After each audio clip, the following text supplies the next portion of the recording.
Okay student, तो आज हम लोग कंडक्टर का सेकेंड क्लास लेने जा रहे हैं। तो आज हम लोग पढ़ेंगे mechanism of charging of conductor. तो देखिए, किसी कंडक्टर को चार्ज करने के लिए मतलब लेट अस सपोज किसी कंडक्टर को आप पॉजिटिवली चार्ज करना चाहते हैं या निगेटिवली चार्ज करना चाहते हैं। तो पहले हम पॉजिटिवली चार्ज के बारे में देखते हैं। तो मान लेते हैं कि आप किसी कंडक्टर को पॉजिटिव चार्ज कर रहे हैं।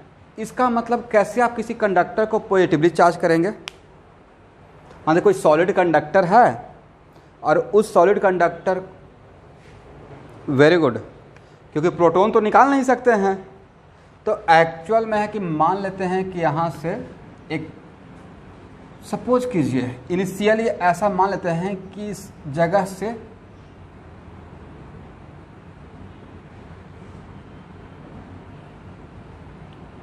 इलेक्ट्रॉन थोड़ा सा यहाँ से निकाल लेते हैं। ठीक है स्टूडेंट,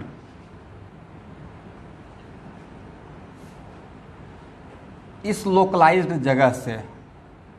तो जैसे ही यहाँ से इलेक्ट्रॉन निकाल लेंगे तो ये जगह इलेक्ट्रॉन डिफिशिएंट हो जाएगा, है ना।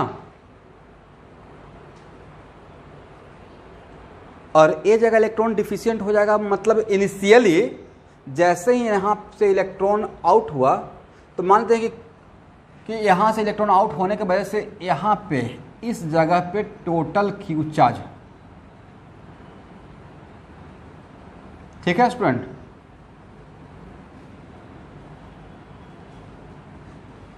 तो इसी को मैं आगे चल के क्या बोलूँगा कि मैंने टोटल पॉजिटिव चार्ज क्यू इस कंडक्टर पे डाल दिया। But actually positive charge conductor पे डालते हैं या इलेक्ट्रॉन निकाल लेते हैं? इलेक्ट्रॉन निकाल लेते हैं। और इस ए काम हुआ है t=0 पे। कितना पे? t=0।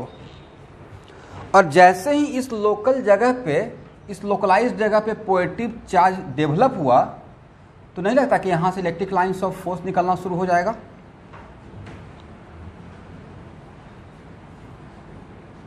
बहुत ज़बरदस्त चीज़ आज पढ़ाने वाला हूँ, ध्यान से देखिएगा, हाँ या ना। क्योंकि पॉजिटिव चार्ज पार्टिकल से इलेक्ट्रिक फील्ड कन्वर्स करेगा या डाइवर्स करेगा? डाइवर्स करेगा। ओके, अब बताइए।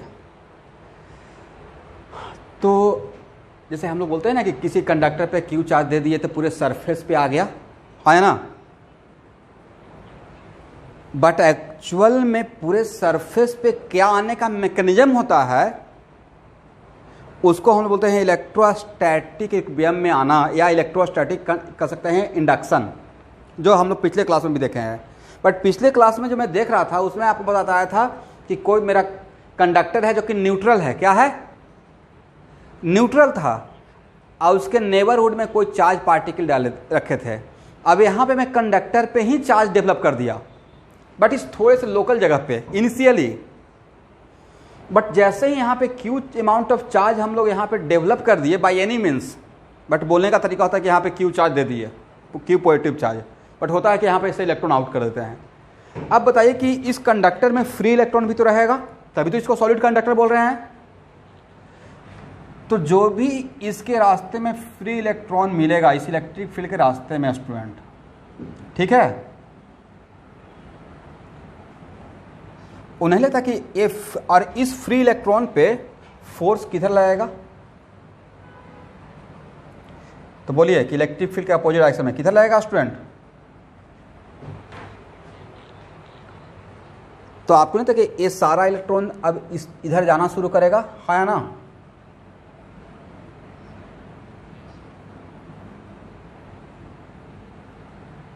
और जब इलेक्ट्रॉन इन सब जगह से इसके तरफ जाना शुरू करेगा तो यहाँ पे इलेक्ट्रॉन का, यहाँ पे पॉजिटिव चार्ज का अमाउंट ज़्यादा होगा या कम होगा? कम होगा। बट इलेक्ट्रॉन अगर यहाँ से जा रहा है तो यहाँ पे पॉजिटिव चार्ज डेवलप होना शुरू हो जाएगा, है ना। इसका मतलब कंडक्टर के अंदर हर पार्ट से इलेक्ट्रॉन इधर घूमना शुरू हो गया, नहीं?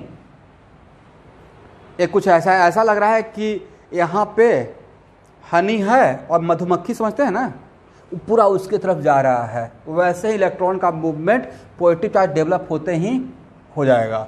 और ये सारा काम होने में कितना टाइम, नैनो सेकेंड। तो अब होगा क्या,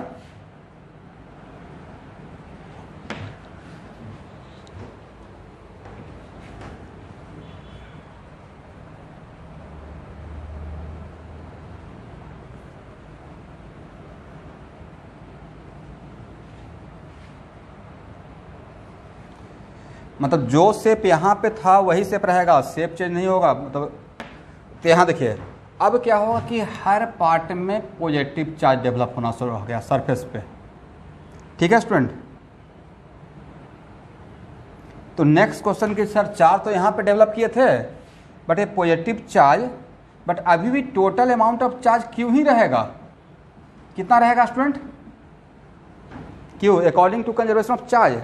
बट देखिए चार्ज तो आपने यहाँ पे डेवलप किया था, बट वो चार्ज पूरे सरफेस पे स्प्रेड कर गया। कैसे, वो चार्ज पूरे सरफेस पे स्प्रेड कर गया। तो एक्चुअली स्प्रेड किया कि यहाँ जो क्यू था वहाँ पे एक्चुअली सरफेस, इस कंडक्टर के हर सरफेस के हर पॉइंट के तरफ से इलेक्ट्रॉन, क्योंकि यहाँ से इलेक्ट्रिक लाइन्स ऑफ फोर्स निकलना शुरू हो गया था। इलेक्ट्रिक लाइन्स ऑफ फोर्स निकलना शुरू हो गया मोमेंट t = 0 पे, तो इलेक्ट्रॉन उसके फ्री इलेक्ट्रॉन उसके रास्ते में जो था वो फ्री इलेक्ट्रॉन को इसकी तरफ मूव कराना शुरू कर दिया, क्योंकि नेगेटिव चार्ज पार्टिकल पे फोर्स का डायरेक्शन इलेक्ट्रिक फील्ड के जस्ट अपोजिट में है ना। तो अगर इलेक्ट्रॉन यहाँ से जाएगा तो यहाँ पे तो पॉजिटिव ही डेवलप होगा ना।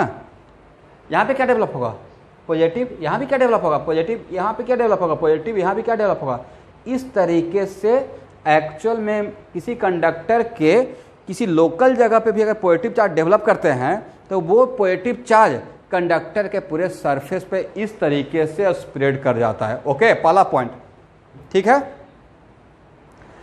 और तो नेक्स्ट क्वेश्चन कि सर पूरा चार्ज ऐसे स्प्रेड कर गया तो उसके बाद क्या होगा, तो उसके बाद ये होगा कि after some time when electrostatic equilibrium rest, जब मतलब पूरा चार्ज का जो स्प्रेड होना था, जो सरफेस पर चार्ज को फैलना था, वो बिल्कुल फैल चुका है।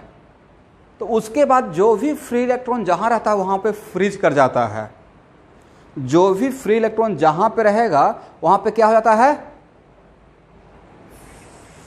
फ्रीज कर जाता है। तो वो फ्रीज क्यों कर जाएगा, तो एक मिनट, तो initially electric lines of force तो यहाँ से निकलना शुरू हुआ था, हाँ या ना। बट स्टूडेंट अगर पॉजिटिव चार्ज इधर डेवलप होगा तो इधर से भी तो निकलेगा, इस पार्ट से भी तो निकलेगा। यहां पे है तो इधर से भी तो निकलेगा। तो एक्चुअल में ये आफ्टर नैनो सेकेंड इस तरीके से पूरे सरफेस पे पॉजिटिव चार्ज स्प्रेड डिस्ट्रीब्यूट हो जाता है। और वो डिस्ट्रीब्यूशन कंडक्टर के लिए खास कर एकदम इसको 5 स्टार या 7 स्टार देख के लिखवा दूंगा।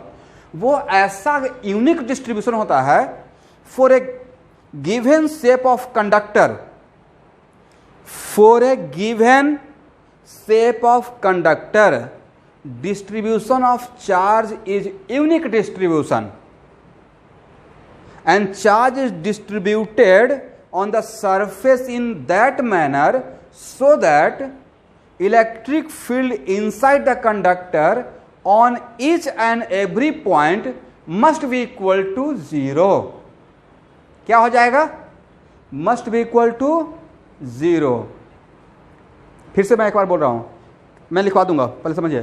कहने का मतलब है कि for a given shape of conductor, किसके लिए, for a given shape of conductor, किसी भी कंडक्टर पे गिवन चार्ज का distribution, Q amount of charge का डिस्ट्रीब्यूशन इस टाइप का यूनिक डिस्ट्रीब्यूशन होता है। किस टाइप का, इस टाइप का यूनिक डिस्ट्रीब्यूशन आता है कि उस डिस्ट्रीब्यूशन ऑफ चार्ज के लिए कंडक्टर के अंदर ईच एंड एवरी पॉइंट पे electric field must be equal to 0। क्या हो जाता है स्टूडेंट। तो नेक्स्ट क्वेश्चन कि सर पता कैसे चला कि 0 हो जाता है, तो ये पता चला था फ्री इलेक्ट्रॉन के मूवमेंट से। जब यहां से इनिशियली जब मैकेनिज्म शुरू होता है तो आफ्टर सम टाइम इस टाइप का यहाँ इस वो जो चार्ज यहाँ पे था, ये क्यू अमाउंट ऑफ चार्ज, ये पूरा क्यू अमाउंट ऑफ चार्ज ऐसे फैल गया, डिस्ट्रीब्यूट हो गया। तो वो कैसे डिस्ट्रीब्यूट होता है इसको मैंने यहाँ से आपको समझाया। ये बात समझ में आया जो मैंने एरो ड्रॉ किया था? आया ना? और इसका वजह से इलेक्ट्रॉन इधर जाना शुरू हो गया, वो भी समझ में आ गया। और यहाँ का इलेक्ट्रॉन जब यहाँ जाएगा तो यहाँ पे इलेक्ट्रॉन डिफिशियंसी होगा, बट यहाँ का इलेक्ट्रॉन डिफिशियंसी कम होगा, तो यहाँ पे क्यू अमाउंट ऑफ चार्ज कम होगा और वो क्यू अमाउंट चार्ज यहाँ डेवलप होना शुरू होगा। है ना? और वो इस तरीके से होते हुए आफ्टर नैनो सेकेंड एक ऐसा टाइम आता है जहाँ पे जो भी फ्री इलेक्ट्रॉन है वो फ्री इलेक्ट्रॉन वहाँ पे ही फ्रीज कर जाता है। तो फ्री इलेक्ट्रॉन फ्रीज कर गया, इसका मतलब है कि उस फ्री इलेक्ट्रॉन पे नेट फोर्स जीरो है ना? इसका मतलब है कि उस फ्री इलेक्ट्रॉन पे नेट फोर्स क्या रहेगा student? Must be equal to zero. इसका मतलब है कि must be equal to zero, इसका मतलब है कि यहाँ पे इसको अगर ये फ्री इलेक्ट्रॉन है तो फ्री इलेक्ट्रॉन यहाँ भी तो बोल सकते हैं स्टूडेंट कि सर यहाँ भी तो हो सकता है ना? मैं इसको लिखवा दूंगा पॉइंट बनाकर, यहाँ भी तो हो सकता है। इसका मतलब फ्री इलेक्ट्रॉन, मैंने ये नहीं बोला कि सारा फ्री इलेक्ट्रॉन यहाँ पे चला गया और एकदम सारा इलेक्ट्रॉन जाने के कारण ओवरफ्लो हो गया, अब निगेटिव हो गया, ऐसा नहीं, मैंने नहीं बोला। ये जाता है बट इस तरीके से जाता है कि कुछ देर के बाद बाकी जो फ्री इलेक्ट्रॉन है इस कंडक्टर के जिस पार्ट में भी, वहां पे ही ये फ्रीज कर जाता है। Okay student? तो वहां पे ही, तो इस कंडक्टर के अंदर तो इनफाइनाइट नंबर ऑफ पॉइंट हो सकता है, मतलब हर पॉइंट, तो जहां पे जो फ्री इलेक्ट्रॉन है वहां पे ही वो रुक गया, स्टॉप हो गया, मतलब हर फ्री इलेक्ट्रॉन पे नेट फोर्स क्या? जीरो। तो यहां पे नेट फोर्स क्या रहेगा स्टूडेंट? जीरो। यहाँ पे नेट फोर्स क्या रहेगा स्टूडेंट? जीरो। यहाँ भी नेट फोर्स, इसका मतलब कंडक्टर के अंदर नेट इलेक्ट्रिक फील्ड क्या हो गया? जीरो हो गया। इस तो नेक्स्ट क्वेश्चन कि सर जीरो कैसे हुआ? यहाँ तो कितना बढ़िया इलेक्ट्रिक फील्ड निकल रहा था, डाइवर्ज हो रहा था। तो मेरा आंसर है कि यहाँ पे सोर्स सिर्फ यहाँ पे था ना, है ना? बट अब सोर्स यहाँ भी तो है, तो यहाँ से निकलेगा तो यहाँ से भी निकलेगा, यहाँ से भी निकलेगा, है ना? तो इस तरीके से यहाँ पे ये जो Q था किसी एक जगह पे रख दिए थे, वो Q एक जगह पे है या पूरे अब सरफेस पे डिस्ट्रीब्यूट हो गया? तो ये ds का, यहाँ का ds का, यहाँ का ds का, सारा ds का इलेक्ट्रिक फील्ड किसी पॉइंट, अगर यहाँ पे इस पॉइंट पे सोचिएगा तो सारा ds का इलेक्ट्रिक फील्ड यहाँ पे क्या हो जाएगा? मस्ट बी इक्वल टू क्या हो जाएगा? जीरो हो जाएगा। क्लियर? तो पहला पॉइंट तो ये है, तो इसमें फर्स्ट पॉइंट लिखिए, पहला पॉइंट लिखिए,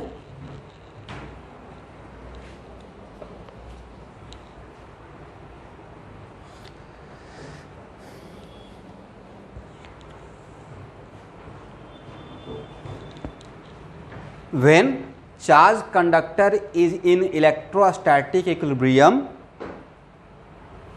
when charge conductor is in electrostatic equilibrium, अब एक मिनट रुकिए, what is meaning of electrostatic equilibrium? Electrostatic equilibrium बोल रहा हूं, इसका मतलब चार्ज सारा क्या हो गया? Now comes into what? Rest, हाँ है ना? इक्विलिब्रियम बोल दिया ना। तो when charge conductor is in electrostatic equilibrium, then for a given shape of conductor, then for a given shape of conductor, charge, for given shape of conductor, charge distributed over the surface of conductor, charge distributed over the surface of conductor in such a manner that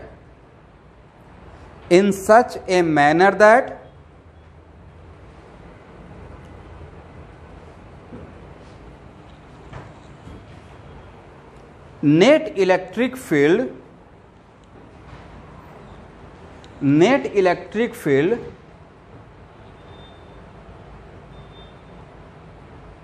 becomes 0 at each and every point becomes 0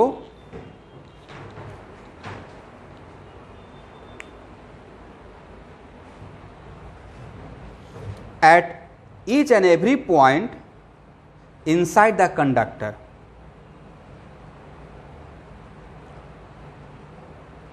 ये पहला point हो गया student. अब एक और point लिखिए, for a given shape of conductor, given shape के लिए अंडरलाइन कर लीजिएगा, for a given shape of conductor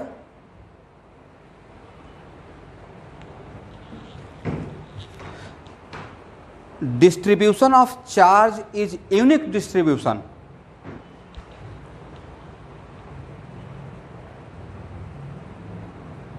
For a given shape of conductor, distribution of charge is unique distribution.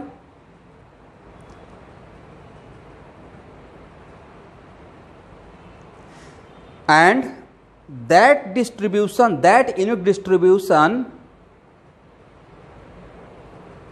and that unique distribution are responsible for net electric field 0 inside the conductor.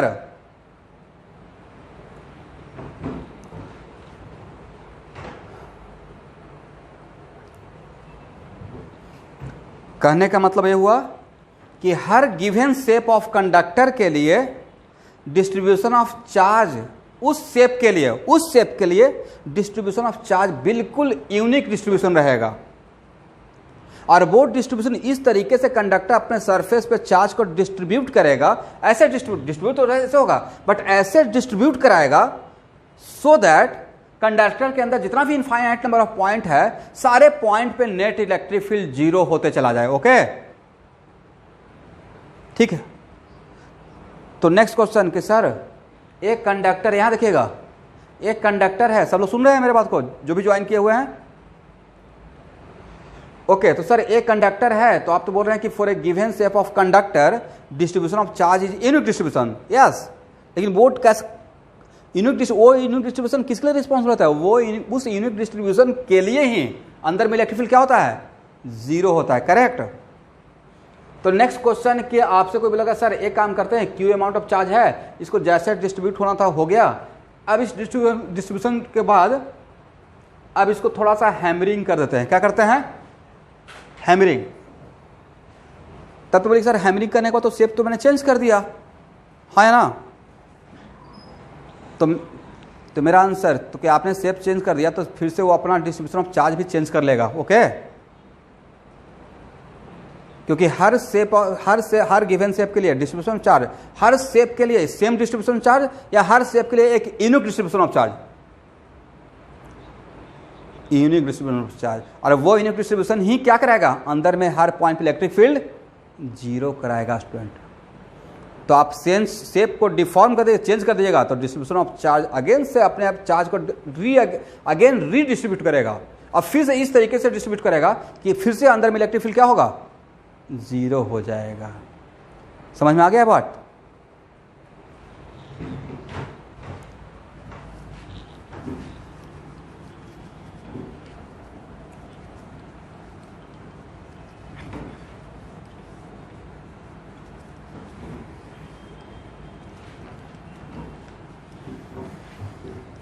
चलिए अब देखिए 3 लोग हैं, mister A, mister B और mister सी। Okay, और बोला गया है कि मिस्टर ए को जो भी इनकम होगा उसका 30% जाएगा। कितना परसेंट जाएगा स्टूडेंट? परसेंटेज फिक्स किया हुआ है, परसेंटेज फिक्स किया हुआ है। और इनको जाएगा 25%, तो कितना बचा? इनको जाएगा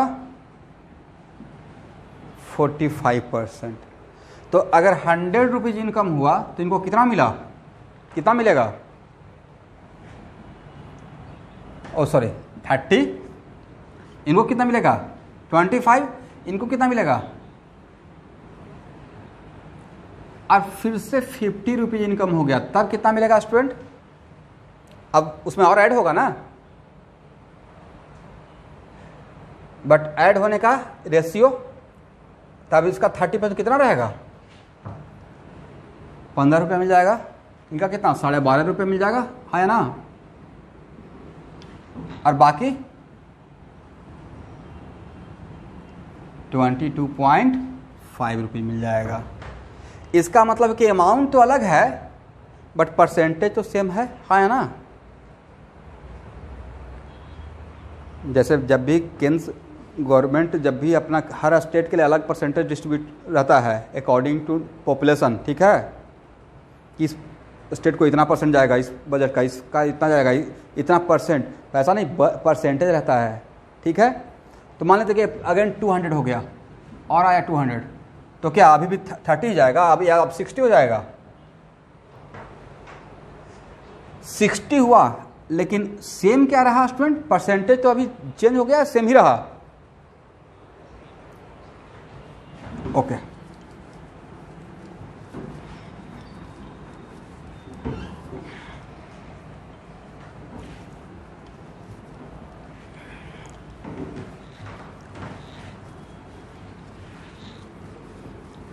ये चीज समझ में आया कि कंडक्टर के किसी एक पार्टिकुलर पार्ट पे अगर चार्ज रख दीजिएगा तो क्या वहां पे ही रहेगा या चार्ज पूरे सरफेस पे डिस्ट्रीब्यूट हो जाएगा?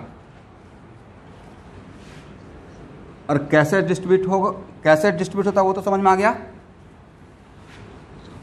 और वो डिस्ट्रीब्यूशन करने में कितना टाइम लगेगा?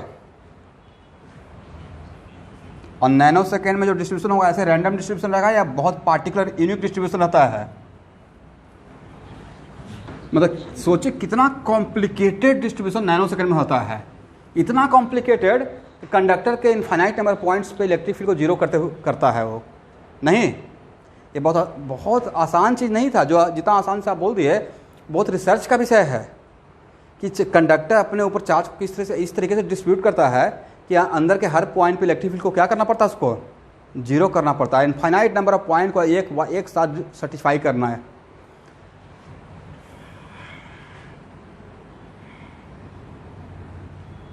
अब देखिए स्टूडेंट, तो मैंने आपको ये नहीं बोला कि कंडक्टर का चार्ज का डिस्ट्रीब्यूशन यूनिफॉर्म होगा, मैंने ये बात नहीं बोला है। और चार्ज का डिस्ट्रीब्यूशन किस पे डिपेंड करता है वो आपको थोड़ा देर के बाद समझ में आएगा। इसका मतलब है कि मान लीजिए कि एक पॉइंट P यहाँ पे है स्टूडेंट, ठीक है। इस पॉइंट P पे और इस पॉइंट P का जो सरफेस है वो ds है और यहाँ चार्ज का डेंसिटी सिग्मा है। क्या है स्टूडेंट? सिग्मा। तो इज इट कंपलसरी कि यहाँ पे सिग्मा ही रहेगा या सिग्मा डैश हो जाएगा? यहाँ पे मैं मान के चल रहा हूँ क्योंकि मैं सपोज कर रहा हूँ कि मेरा चार्ज का डिस्ट्रीब्यूशन यूनिफॉर्म नहीं है।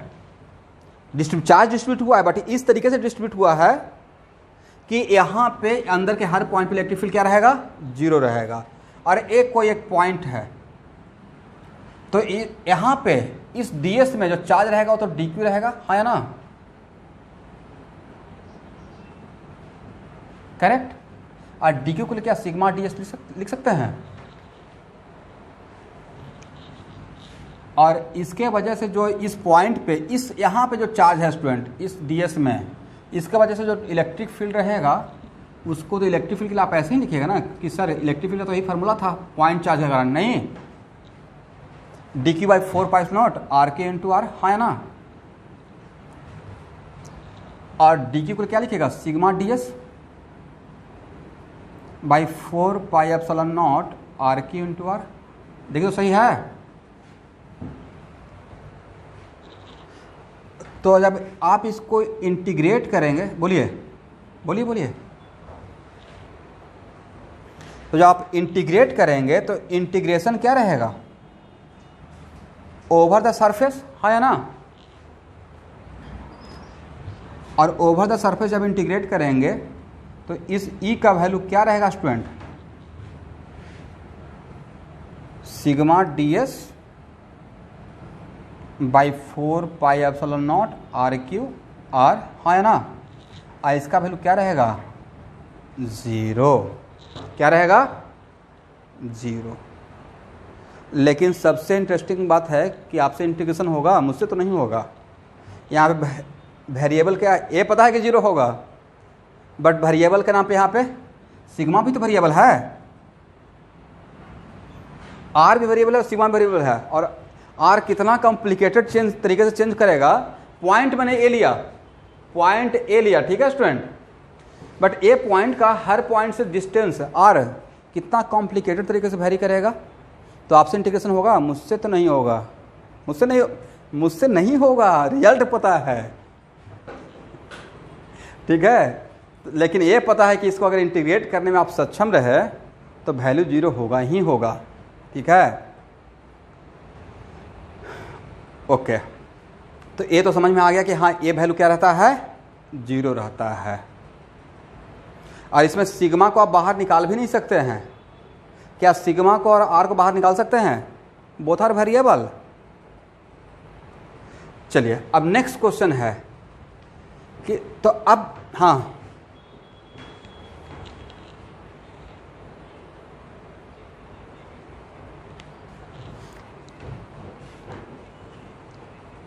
प्रैक्टिकली यहाँ पे इस पॉइंट से इस पॉइंट पे अंदर में करंट का फ्लो है, तो ऑब्जर्व कर लेंगे ना कि करंट का फ्लो हो रहा है नहीं हो रहा है। तो अंदर में करंट का फ्लो नहीं है, इसका मतलब चार्ज का मूवमेंट नहीं है। तो वो चीज़ एक्सपेरिमेंटली कर लिया गया है और एक्सपेरिमेंटल एविडेंस के तौर पे ही ये बोला जा रहा है। मतलब अंदर में इलेक्ट्रिक फील्ड क्या है, तो ये सिर्फ ऐसा ए पॉइंट पे हुआ है या हर पॉइंट पे ऐसा ही होगा? इसका मतलब अंदर में इलेक्ट्रिक फील्ड क्या रहेगा? 0 रहेगा। और अगर अंदर में फील्ड फ्री हो गया तो पोटेंशियल क्या रहेगा स्टूडेंट? कांस्टेंट रहेगा। ये इतना समझ में आ गया? अब नेक्स्ट क्वेश्चन है, सब ध्यान सुनिएगा।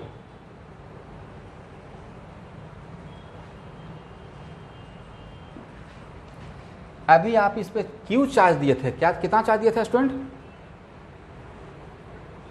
क्यू चार्ज दिए थे। तो इस क्यू चार्ज में यहां पे डेंसिटी हुआ था सिग्मा। कितना हुआ था? सिग्मा। और बिल्कुल शेप को वही रखना है, जो शेप यहां था वही शेप। अब बोलेंगे आपसे कि देखिए मैंने इसी शेप के लिए ऊपर से और Q/2 दे दिया। Q पहले दिए हुए थे, अब और क्या दे दिए? तो Q/2 एक्स्ट्रा जो उसमें आपने दिया, तो क्या सरफेस एरिया बढ़ाया क्या, या सरफेस एरिया अभी भी उतना ही है? तो आपको नहीं लगता है कि जिस तरीके से एक Q एक पूरे सरफेस पे डिस्ट्रीब्यूट हुआ था और एक Q किस तरीके से पूरे सरफेस पे डिस्ट्रीब्यूट हुआ था? तो सर एक Q इस तरीके से डिस्ट्रीब्यूट हुआ था कि अंदर के हर पॉइंट पे इलेक्ट्रिक फील्ड 0 था, है ना? तो जब एक Q/2 देंगे तो ये मैंने पहला लेयर जो बनाया स्टूडेंट, वो Q का बनाया। किसका बनाया? Q का। तो Q/2 अगर देंगे तो Q/2 भी तो उसी तरीके से डिस्ट्रीब्यूट होगा ना। दैट्स वाई कि अंदर में इलेक्ट्रिक फील्ड 0 हो, है ना? और मैं एक पॉइंट लिख पाया हूं कि for any given shape of conductor distribution of charge is unique distribution. For a given shape of conductor distribution of charge is what? Unique distribution. इसका मतलब है कि जितना यहाँ पे परसेंटेज आना है, जितना परसेंटेज इस चार्ज का यहाँ पे आया था, उतना ही परसेंटेज Q/2 आएगा। तो परसेंटेज मैं बोल रहा हूँ उतना उसी प्रोपोर्शन में आएगा, क्योंकि उसी प्रोपोर्शन के लिए अंदर में इलेक्ट्रिक फील्ड 0 होता है। तो अगर Q ये है चार्ज, तो इस पॉइंट P पर डेंसिटी, चार्ज डेंसिटी सिग्मा है, तो उसमें Q प्लस Q/2 कर दिए तो नहीं था। Q/2 होने से यहाँ पे सिग्मा पहले से था, सिग्मा/2 हो जाएगा अब चार्ज डेंसिटी, है ना? पहले जो Q के कारण सिग्मा था चार्ज डेंसिटी, तो Q/2 आ गया तो उसमें और यहाँ पे चार्ज डेंसिटी कम हो गया या चार्ज डेंसिटी बढ़ जाएगा? बट बढ़ने का रेशियो क्या रहेगा? Q के लिए सिग्मा, तो Q/2 के लिए सिग्मा/2। और बोथ डिस्ट्रीब्यूशन ऑफ चार्ज इसी प्रोपोर्शन में, यानी कि यहाँ पे क्यू के वजह से सिग्मा डेवलप हुआ तो क्यू बाई टू की वजह से सिग्मा बाई टू डेवलप होना पड़ेगा, सेम प्रोपोर्शन रहेगा, क्योंकि उसी प्रोपोर्शन के लिए अंदर में इलेक्ट्रिक फील्ड को जीरो होना है। इसका मतलब है कि जब क्यू बाई टू का लेयर अगर यहाँ से सोचते हैं तो क्यू बाई टू का लेयर भी उसी प्रोपोर्शन में हर पॉइंट पे जाएगा जिस प्रोपोर्शन में क्यू के लिए गया था, क्योंकि वही डिस्ट्रीब्यूशन ऑफ चार्ज एक पार्टिकुलर डिस्ट्रीब्यूशन है इस शेप के लिए, जिसके वजह से अंदर में इलेक्ट्रिक फील्ड क्या है, जीरो है। समझ गए? और Q से नहीं समझ पा रहा, क्यू बाई टू से नहीं समझ में आ रहा है, तो ऐसे सोचिए कि पहले से Q दिए हुए थे तो चार्ज डेंसिटी यहां पर सिग्मा है और Q दे दिए तो अब यहां पर चार्ज डेंसिटी नहीं था, उसी का एकदम एक और लेयर बन जाएगा, तो अब कितना हो जाएगा, 2 सिग्मा हो जाएगा, क्योंकि वैसे अगर डिस्ट्रीब्यूट नहीं करेंगे तो अंदर में इलेक्ट्रिक फील्ड जीरो होगा, नहीं होगा। तो अगर ऐसा ऑब्जेक्टिव पूछा जाए कि देखिए कंडक्टर है, अब पहले चार्ज क्यू दिए तो यहाँ पे चार्ज डेंसिटी सिग्मा है, तो अब क्यू बाई टू दे दिए तो अब चार्ज डेंसिटी यहाँ पे कितना होगा, तो आंसर यहाँ पे क्या रहेगा, नाउ न्यू चार्ज डेंसिटी क्या जगह। कोई पूछेगा अबाउट डेप्थ का बात है, कोई पूछेगा क्यों ऐसा हुआ, तो बोलना है कि अगर वो एक बिल्कुल for a given shape of conductor, you know ऐसे बोल के, for a given shape of conductor distribution of charge बिल्कुल यूनिक होता है, और उसी यूनिक डिस्ट्रीब्यूशन ऑफ चार्ज के लिए कंडक्टर के अंदर इलेक्ट्रिक फील्ड क्या होता है, जीरो होता है। करेक्ट?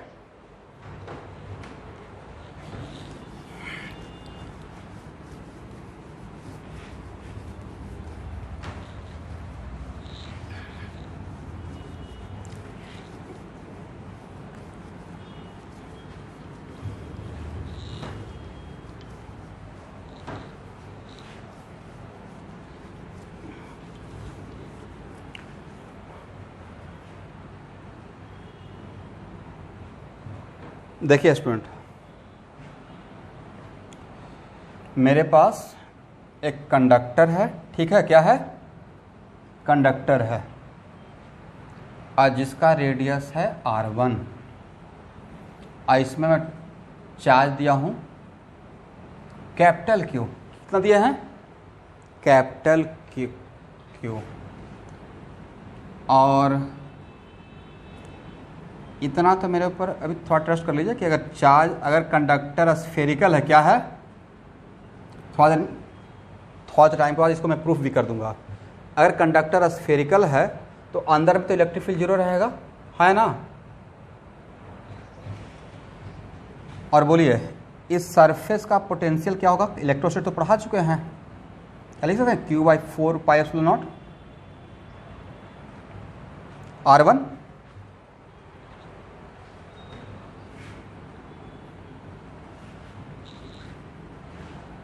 और बहुत दूर पे एक और कंडक्टर का स्फीयर लिया, ठीक है स्टूडेंट,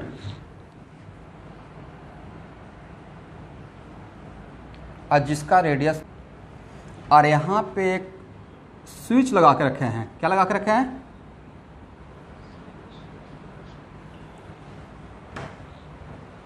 यहां तक समझ में आ गया। और इस पे इनिशियली कोई चार्ज नहीं था, तो इसलिए यहाँ पे उस पे टोटल चार्ज क्या था, 0, और इसका पोटेंशियल पॉजिटिव था ना, क्या था, पॉजिटिव। अब बोलिए पॉजिटिव चार्ज का फ्लो बाय इटसेल्फ कहाँ से कहाँ होता है, from higher potential to lower potential, correct. और यहां पे चार्ज नहीं था, इसका पोटेंशियल तो जीरो हो रहा होगा इनिशियली। ये बहुत इंपॉर्टेंट कॉन्सेप्ट पढ़ा रहा हूं, ठीक है। जब स्विच को ऑन करते हैं और तब पूछेंगे पॉजिटिव चार्ज का फ्लो कहां से कहां होगा, बड़ा इस स्फीयर से इस स्फीयर या इस स्फीयर से इस स्फीयर, और चार्ज का फ्लो यस R1 से R थ्रू, R1 वाला स्फीयर से R2 वाला स्फीयर पे, बट चार्ज का फ्लो कब तक होते रहेगा student,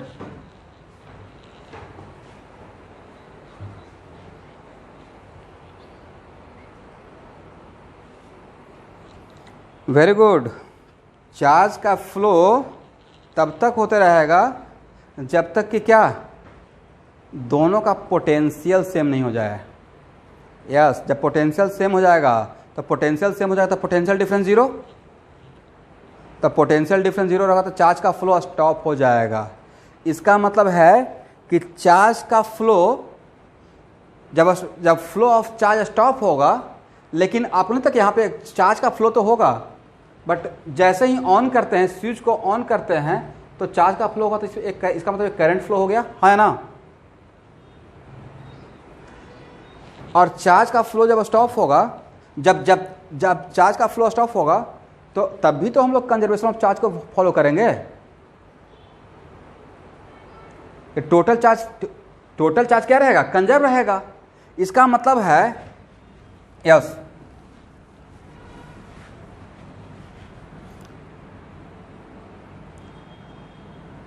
when flow of charge,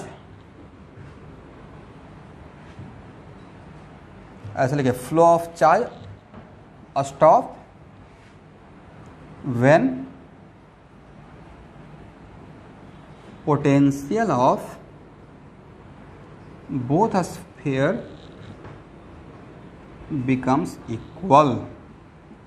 और ये तो पता है कि अगर इस ए भी कंडक्टर है तो चार्ज क्या अंदर में रहेगा या चार्ज सरफेस पर रहेगा? चार्ज सरफेस पर रहेगा। तो जब चार्ज का फ्लो स्टॉप हो गया तो उस टाइम पे मैं सपोज कर रहा हूं कि यहाँ से small Q amount of charge यहाँ चला गया। कहाँ चला गया स्टूडेंट?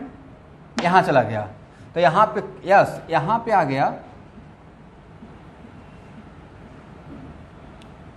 तो यहाँ पे बचा कितना? Q। और इस टाइम नहीं होता कि ए सिचुएशन इक्विलिब्रियम का हो गया, इलेक्ट्रोस्टैटिक इक्विलिब्रियम में ही होता है ना, charge comes into rest, flow of charge रुक जाता है। तो आफ्टर इलेक्ट्रोस्टैटिक इक्विलिब्रियम, देखिए यहाँ पे Q, तो यहाँ पे Q माइनस Q, क्योंकि मुझे कंजर्वेशन दोनों को मिलाकर अभी भी चार्ज कैपिटल Q रहेगा। दोनों को मिलाकर अभी भी चार्ज कितना रहेगा? कैपिटल Q रहेगा। बट ए लिख सकते हैं, इस स्फीयर का नाम अगर ए देते हैं, इस स्फीयर का नाम बी देते हैं, तो V A equal to V B, है ना। तो वी ए कितना? अब तो वी ए रहेगा ना।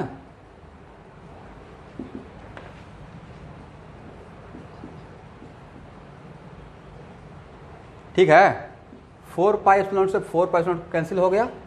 तो अब बताइए, अब यहां से only unknown is what? Small Q, क्योंकि कैपिटल क्यू तो मुझे पता ही था। तो यहां से स्मॉल क्यू का वैल्यू बताइए, do it fast.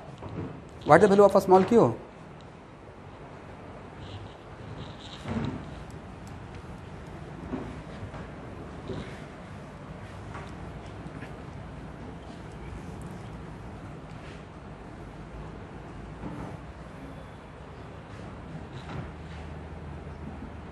Capital Q divided by Rm plus R2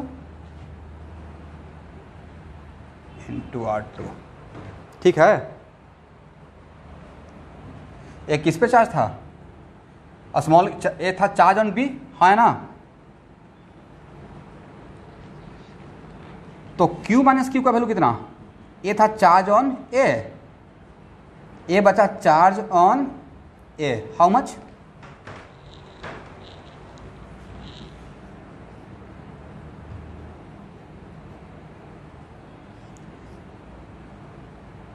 देखिए, तो यही आया है।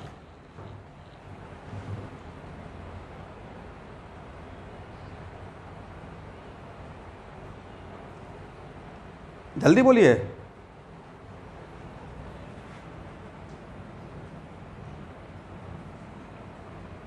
इसका मुझे सारा रिजल्ट याद है, वो मैं आपको वेट करते रहता हूँ। Charge on A by charge on B divide कीजिए, तो charge on A by charge on B.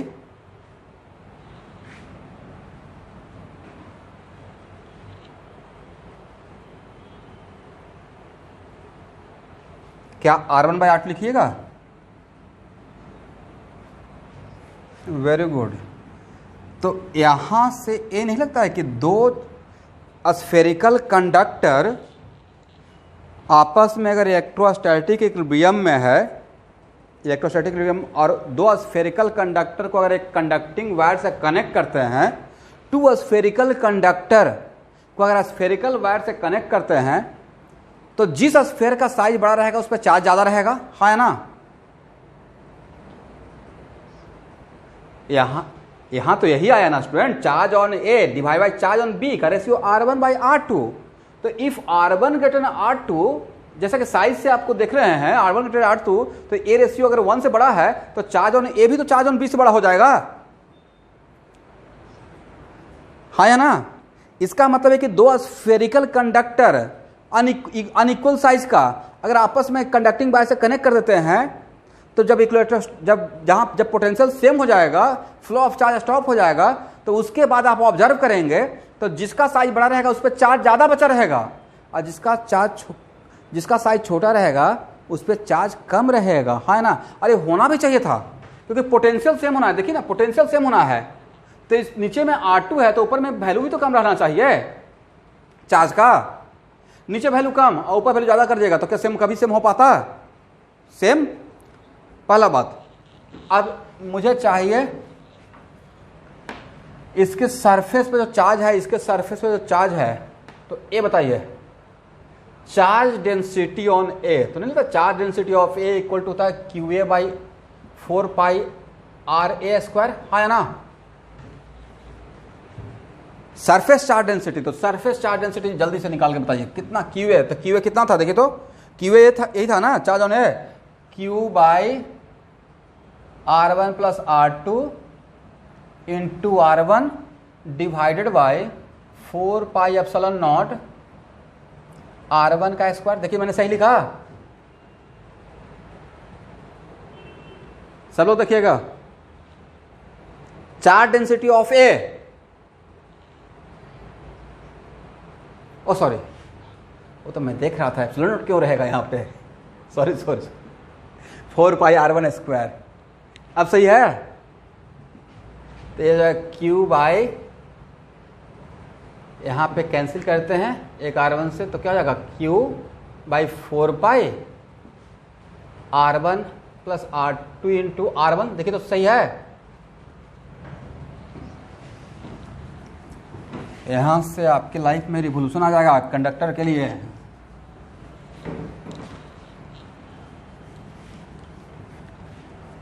और ए कितना देखिए तो जल्दी से कैलकुलेट करके बताइए, ऐसे मुझे इसका आंसर याद है कि कितना होगा।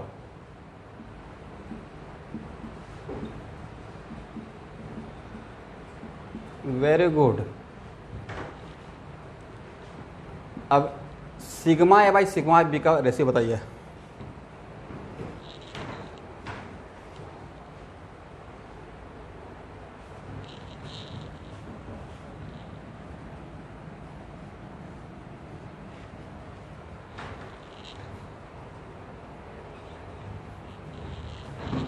R2 बाई R1, मतलब कहना का ऑप्शन है RB बाई R है, यही ना।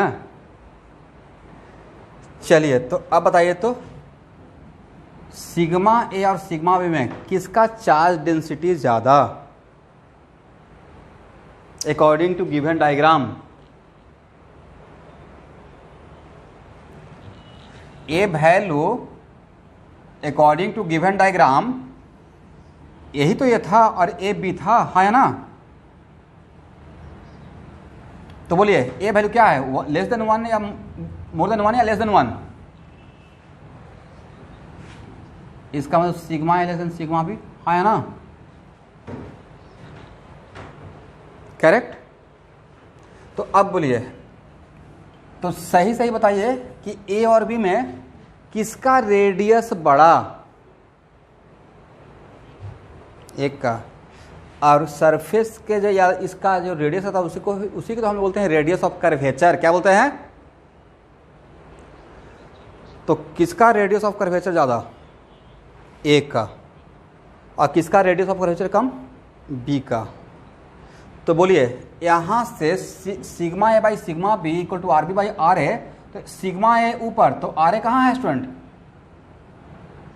नीचे। तो क्या यहाँ बोल सकते हैं कि surface charge density inversely proportional to radius of curvature, हाँ या ना? डायरेक्टली या इनवर्सली? फॉर इक्विपोटेंशियल, किसके लिए स्टूडेंट? पोटेंशियल सेम था ना? फॉर इक्विपोटेंशियल कंडक्टर, किसके लिए बात कर रहे हैं? For equipotential conductor surface charge density और रेडियस ऑफ कर्वेचर। देखिए चार्ज बी पे कम था, बट चार्ज डेंसिटी बी पे कम रहा या ज्यादा था? इज इट कंपल्सरी कि चार्ज कम होने से डेंसिटी कम हो जाएगा? तो इसका मतलब सरफेस चार्ज डेंसिटी और रेडियस ऑफ कर्वेचर डायरेक्टली या इनवर्सली, इस फार्मूला से तो यही गेस किया ना। आप लोग समझ रहे हैं मैं क्या बोलना चाह रहा हूं? ओके,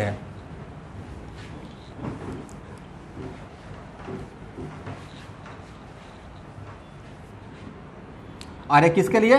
फॉर इक्विपोटेंशियल कंडक्टर, किसके लिए स्टूडेंट? यस। लेकिन दिस इज फॉर व्हाट? ये ऐसे रिलेशन आया, तो अभी तक मैं आपको ये बोल रहा था स्टूडेंट कि देखिए, for a given shape of conductor distribution of charge is unique distribution. और मान लेते हैं कि यहां देखिएगा,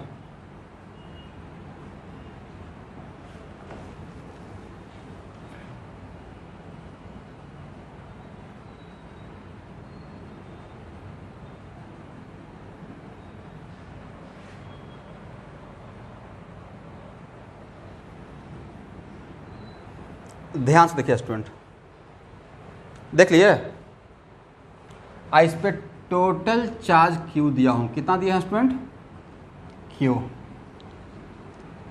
और एक कंडक्टर है, क्या है? और कंडक्टर है तो अंदर में इलेक्ट्रिक फील्ड क्या रहेगा स्टूडेंट? 0। और पोटेंशियल क्या हो जाएगा? कांस्टेंट। तो पोटेंशियल कांस्टेंट हो जाएगा, मतलब इक्विपोटेंशियल है, ठीक है? तो इक्विपोटेंशियल है। और तब आपसे मैं पूछूंगा, यहां देखिएगा कि एक पॉइंट मेरा है स्टूडेंट ए, एक पॉइंट है बी। ध्यान से देखिएगा,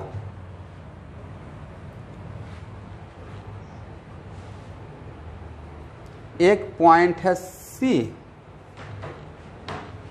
और एक पॉइंट है डी। अब तब पूछेंगे ए पे चार्ज डेंसिटी सिग्मा ए, बी पे चार्ज डेंसिटी सिग्मा बी, और सी पे चार्ज डेंसिटी सिग्मा सी, और डी पे चार्ज डेंसिटी सिग्मा डी। तो यहां देखिए, यहां आप लोग तो समझते हैं ना रेडियस ऑफ कर्वेचर, स्टूडेंट पढ़ाया है सर्कुलर मोशन में। तो ए और बी में किसका रेडियस ऑफ कर्वेचर कम है? एक किसका रेडियस ऑफ कर्वेचर कम है? ए का, बोलिए ए का। और बी और सी, तो बी का थोड़ा सा और इसको ऐसे करते हैं तब ज्यादा समझ में आएगा। और बी और सी में किसका रेडियस ऑफ कर्वेचर ज्यादा है? सी का। और यहां पे थोड़ा फ्लैट कर दिया हूं, ठीक है? तो A B C and D में रेडियस ऑफ कर्वेचर, तो सबसे बड़ा रेडियस ऑफ कर्वेचर किसका है? किस पॉइंट पे है? डी। और एक ऐसे करते हैं बिल्कुल स्ट्रेट लाइन जैसा, ठीक है? आज इसको ई बोलते हैं। क्या बोलते हैं स्टूडेंट? ए। पॉइंट ई पे रेडियस ऑफ कर्वेचर नहीं लेता है, स्ट्रेट लाइन का रेडियस या प्लेन सरफेस का रेडियस ऑफ कर्वेचर इनफाइनाइट होता है ना? तो सबसे बड़ा रेडियस ऑफ कर्वेचर यहां पे रहेगा, करेक्ट? और सबसे छोटा रेडियस ऑफ कर्वेचर ए पे रहेगा। तो बोले चार्ज डेंसिटी सबसे ज्यादा कहां पे रहेगा? ये जो क्यू चार्ज देंगे, तो ये क्यू चार्ज डिस्ट्रीब्यूट होगा, बट अकॉर्डिंग टू दिस, किस कॉन्सेप्ट के अकॉर्डिंग डिस्ट्रीब्यूट होता है? इसके अकॉर्डिंग डिस्ट्रीब्यूट होता है स्टूडेंट। किसके अकॉर्डिंग? Sigma inversely proportional to radius of curvature. तो जहाँ का रेडियस ऑफ कर्वेचर कम वहाँ पे चार्ज डेंसिटी ज़्यादा, और जहाँ पे रेडियस ऑफ कर्वेचर ज़्यादा वहाँ पे चार्ज डेंसिटी कम, और जहाँ पे radius of curvature infinity charge density tending to what, 0। इसका मतलब लेता है इस पार्ट में ऑलमोस्ट चार्ज 0 डिस्ट्रीब्यूट आएगा कंडक्टर में अकॉर्डिंग टू दिस कॉन्सेप्ट। तो बताइए ये बहुत इंपॉर्टेंट कॉन्सेप्ट था। तो A B C D E में चार्ज डेंसिटी का ऑर्डर का अगर या ऑब्जेक्टिव आ जाए तो क्या आंसर रहेगा? सिग्मा ए उस सिग्मा बी गिटन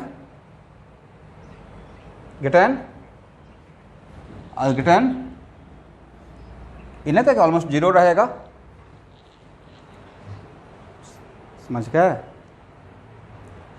इसका मतलब देखिए अब नेक्स्ट क्वेश्चन, इसका मतलब है कि अगर मेरा कंडक्टर आर्बिट्ररी शेप का है, कैसा है स्टूडेंट? अगर मेरा कंडक्टर नॉन यूनिफॉर्म शेप का है, कौन सा शेप का? तो नॉन यूनिफॉर्म शेप का कंडक्टर रहेगा तो उसका हर सरफेस का हर पॉइंट पे रेडियस ऑफ कर्वेचर भी तो वेरी करेगा। तो हर पॉइंट पे रेडियस ऑफ कर्वेचर वेरी करेगा तो चार्ज का डिस्ट्रीब्यूशन यूनिफॉर्म रहेगा या नॉन यूनिफॉर्म रहेगा?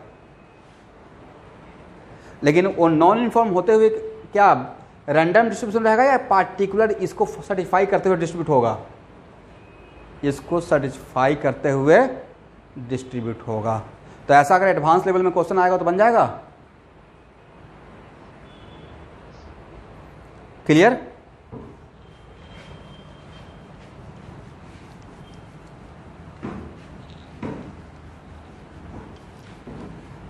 अब देखिए मेडिकल में एक क्वेश्चन आया हुआ था स्टूडेंट,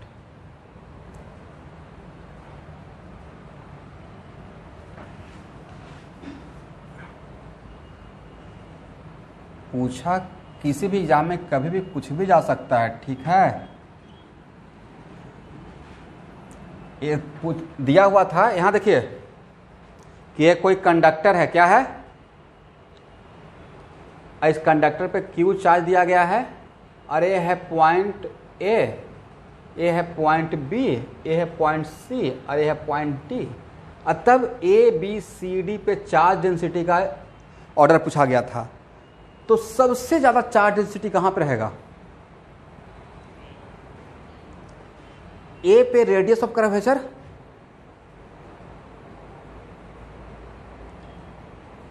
तो बोलिए कि सर तो बोलिए ऐसे कि sir it is just like needle नहीं समझते क्या उसको बोलते हैं यहाँ पे? यस, सुई। तो ये जस्ट लाइक नीडल है, नीडल तो उसका radius of curvature tending to 0। तो रेडियस ऑफ कर्वेचर टेंडिंग 0 तो चार्ज डेंसिटी इन्फिनिटी। इसका मतलब charge density is very very high. Yes, तो जहां पे देखते नहीं है मधुमक्खी का जो छत्ता होता है, समझ रहे हैं ना मैं क्या बोलना चाह रहा हूं? तो वहां से कुछ जो मधुमक्खी वहां से फ्लाई करते रहता है, राइट? तो वैसे ही जहां पे charge density becomes very very high like infinity, तो वहां से लीकेज ऑफ चार्ज होना शुरू होता है। क्या होता है बोलिए? उसी को मोटा मोटा कोरोना डिस्चार्ज बोलते हैं। ओह सॉरी, अभी ये नहीं बोलना चाहिए।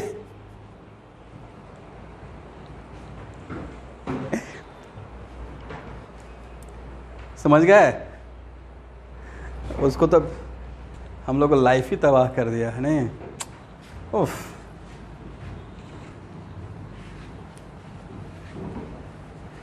कितना बढ़िया से चल रहा था सब कुछ।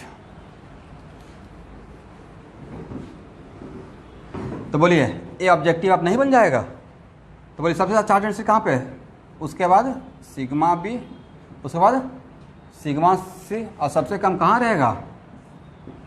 डी रहेगा। और तब इसी क्वेश्चन पूछेंगे कि अगर लीकेज ऑफ चार्ज होना रहेगा, एक ऐसा पॉइंट जहाँ पे लीकेज ऑफ चार्ज होता है, जहाँ पे चार्ज डेंसिटी बहुत ज़्यादा हो गया तो वहाँ से चार्ज फ्लाई करना शुरू होता है एयर में, ठीक है? बट वो लीकेज ऑफ चार्ज होने का सबसे ज़्यादा चांस कहाँ रहेगा? और जहाँ पे चार्ज डेंसिटी सबसे ज़्यादा रहेगा, चार्ज ज़्यादा रहेगा वो नहीं बोल रहा हूँ, चार्ज डेंसिटी जहाँ पे ज़्यादा रहेगा, क्या रहेगा, जहाँ पे मैक्सिमम चार्ज डेंसिटी रहेगी। इसको अच्छी वर्मा भी समझाए हुए हैं अपने बुक में, लेकिन उसको और भी मैं तरीके से यहाँ पे आपको समझा दिया। तो क्या एक बात तो ये हो गया, मान लेते हैं कि इस टाइप का रहता, वो ऐसे एक डायग्राम लिए हुए हैं, ठीक है स्टूडेंट, और यहाँ पे क्यू दिए हुए हैं, तो बोलिए सबसे ज़्यादा चार्ज डेंसिटी कहाँ पे रहेगा, पॉइंट पे रहेगा जहाँ पे नीडल टाइप बना हुआ है, नहीं। अब नेक्स्ट क्वेश्चन, कंडक्टर के लिए, कंडक्टर के लिए जब पोटेंशियल कांस्टेंट है, ठीक है, तो sigma inversely proportional to R था ना, तो अगर आर नॉन यूनिफॉर्म, इसका मतलब बताइए तो क्या मैं बोलना चाह रहा हूं, अगर कंडक्टर का radius of curvature non uniform है, इसका मतलब वो कंडक्टर क्या यूनिफॉर्म शेप का है या नॉन यूनिफॉर्म शेप का है,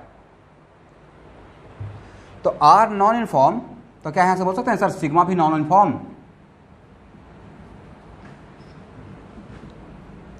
और सिग्मा अगर नॉन यूनिफॉर्म तो चार्ज का डिस्ट्रीब्यूशन यूनिफॉर्म डिस्ट्रीब्यूशन रहा या नॉन यूनिफॉर्म डिस्ट्रीब्यूशन,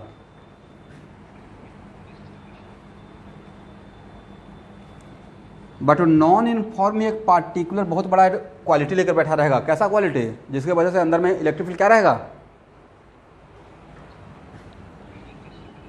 यस, वो नॉन यूनिफॉर्म भी यूनिक, वेरी गुड, वो नॉन यूनिफॉर्म भी यूनिक डिस्ट्रीब्यूशन रहेगा, नहीं, अपने रेडियस ऑफ हर पॉइंट का रेडियस ऑफ कर्वेचर को सेटिस्फाई करते हुए डिस्ट्रीब्यूट होगा, करेक्ट, हर पॉइंट के रेडियस ऑफ कर्वेचर को सेटिस्फाई करते हुए डिस्ट्रीब्यूट होगा।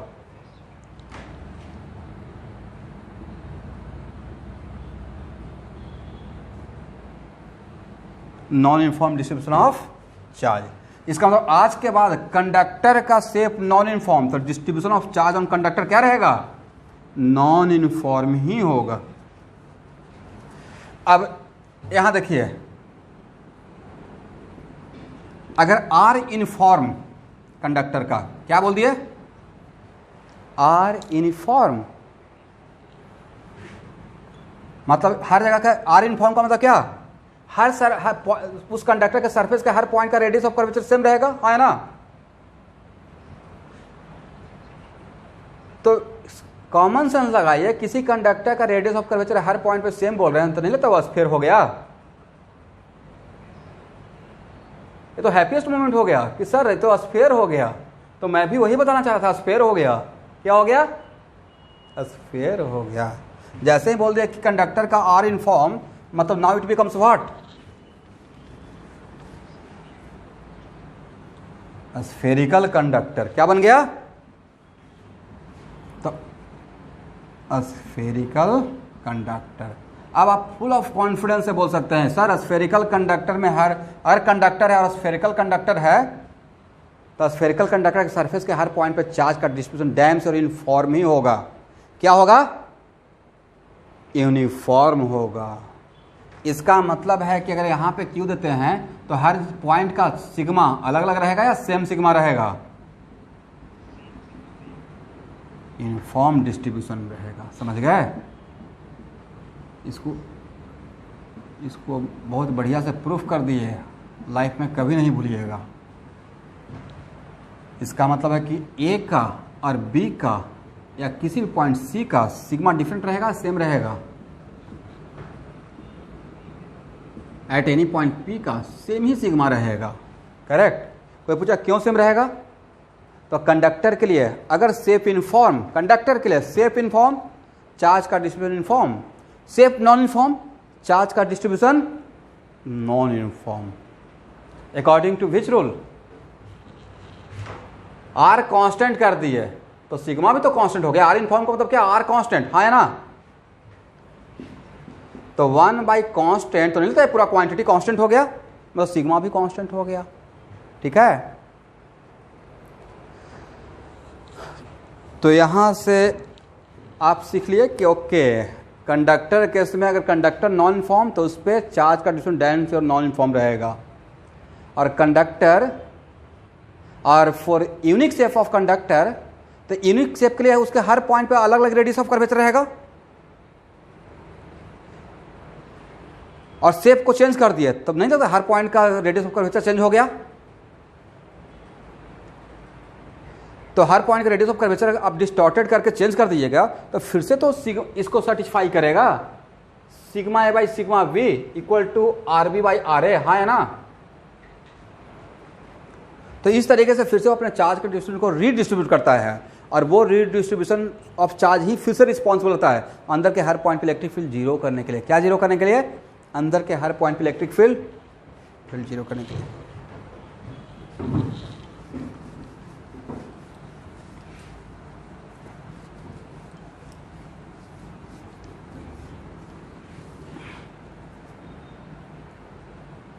अब देखिए स्टूडेंट, ए है मेरा मेटल का क्यूब। क्या है स्टूडेंट?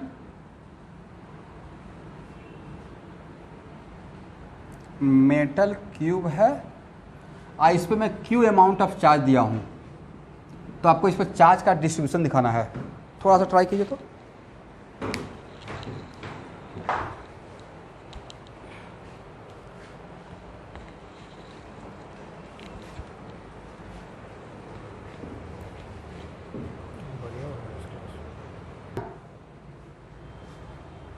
कॉर्नर कहां पे बनेगा? और नहीं तो बहुत शार्प कॉर्नर रहेगा। तो एक पॉइंट ये लेते हैं, हर एक पॉइंट यहां पे लेते हैं। बोलिए, यहां का इस पॉइंट का रेडियस ऑफ कर्वेचर इन्फिनिटी है ना। सरफेस का पॉइंट, किसका पॉइंट?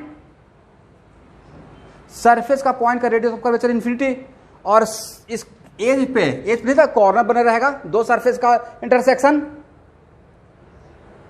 तो कॉर्नर पे क्या रहेगा? Radius of curvature tending to zero.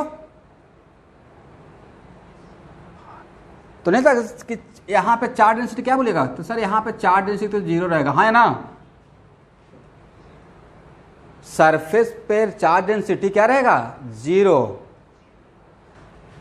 तो आपको नहीं था कि सर ऐसा, इससे इसका मतलब यह है कि सरफेस पे शायद चार्ज नहीं जा पाएगा, हाँ है ना। और चार्ज सब कहां पे आ जाएगा? यस, देखते हैं कितना बढ़िया हो गया। नहीं जानते रहते तो सब जगह चार्ज दिखा देते, ये तो मेटल का कंडक्टर है, और शायद सरफेस पे ही ज्यादा दिखाते। समझे नहीं समझे?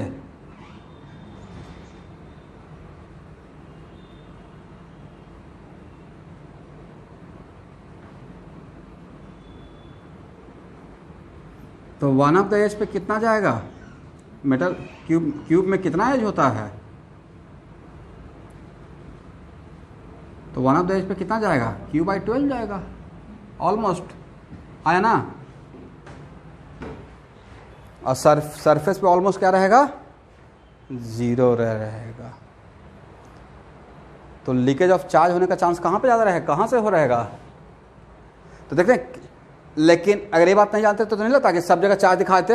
ये बात नहीं जानते रहते तो ऐसे चार्ज दिखाते हैं कि सर मोटा मोटी लगता है कि ऐसे होगा, नहीं, हाँ है ना, समथिंग लाइक दिस। बट यहां जो दिखा रहे हो क्या है? मेटल क्यूब है। क्या है? मेटल क्यूब है। ओके, समझ में आ गया? तो आज का क्लास यहाँ पे ही रोकते हैं स्टूडेंट।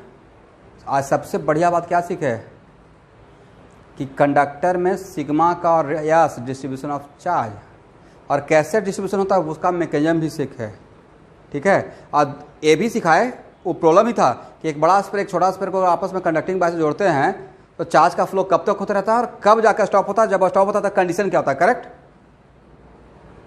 और दोनों पे अमाउंट ऑफ चार्ज भी निकाल लेते हैं, दोनों पे अमाउंट ऑफ चार्ज भी निकाल सकते हैं। तो आज मुझे सारे सेटअप को घर पे भी लेके जाना है, बंद कर दिए सर, सारे